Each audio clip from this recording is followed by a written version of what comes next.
কন্যা করতাম আমি বিয়া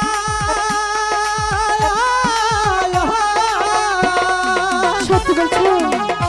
ঘটক পাতাইয়া দিব গো, ঘটক পাতাইয়া দিব গো, ওই না জামাইয়াল পুরে রে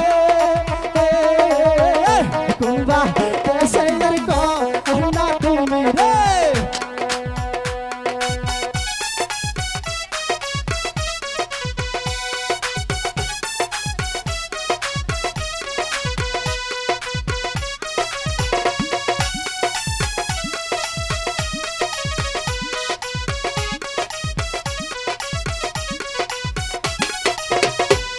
কথা শোনাইলা না গো, কি কথা শোনাইলা না